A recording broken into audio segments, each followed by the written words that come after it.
So let's bring in our legal analyst guest and do some discussion right now. Attorney Jessica Mishali, she's tremendous in the courtroom. We saw her in action when she won the case from Marsha Thompson some months ago. Jessica, tell me, with this defense case, I'm curious, if you were one of Natalie Cochran's lawyers, how confident would you be on these facts taking this case to trial? I think I would be pretty confident. This is the kind of case that I think with good legal counsel who is strategic and knows what they're doing, this case is winnable. I think it's going to depend a lot on her testimony. And Julie, we've talked about this so many times. When the defendant testifies, it just falls on whether the jury likes the defendant and believes the defendant.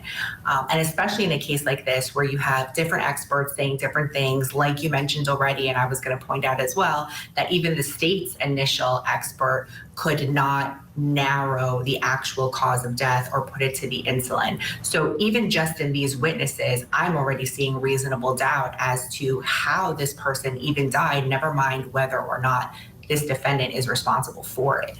Right. Great points, Jessica. Tell me, I want to ask you about Natalie Cochran and her testimony, because of course, while we're watching the forensic pathologist give us his opinions, and how he arrived at these opinions regarding the science. Of course, we want to hear the story, right? We want to hear what Natalie Cochran says happened in her home with her husband. She's a pharmacist. Now she's a jailbird, federal jailbird, too. We know she's a liar, but being a liar doesn't make you a murderer necessarily. So tell me, if you're on her defense team, how do you prep her? How do you prep someone like her for a cross that you know is going to go after her history of deceitfulness? So one thing, I like to start in my jury selection, and I talk to the jurors and the potential jurors about who's a liar? What kind of a person is a liar? And at first they answer with, well, bad people, criminals, people who are in trouble. And eventually we get down to everyone. Everyone is a liar. Everybody lies. Everybody's been in a bad situation. Everybody's had a reason to lie. So I try to start from day one to get them to relate. What you're showing right now on the screen shows her being emotional. And I think so far her appearance has been likable. It's going to come down to whether or not they believe her. And it's so important that she be real. It's so important that she be relatable.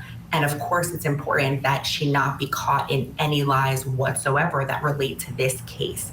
The state has a little bit of a free ticket. I've been in that situation as a defense attorney many times where the defendant is already convicted of something else or in trouble for something else or have been proven to have done something else wrong. And that's a free ticket for the state. They're going to harp on that. But the more they harp on that, the more the defense can bring up to the jury and say, look at them harping on this Ponzi scheme. Look at them harping on everything other than the proof of this murder. That's because she didn't do it. I love it. I love how you said that. You own it, right? You own it. Yes, she did this. She defrauded these people. Yes, she did. She will tell you she did. She's remorseful for it. But that doesn't translate into committing a homicide, right? And then you try to progress from there.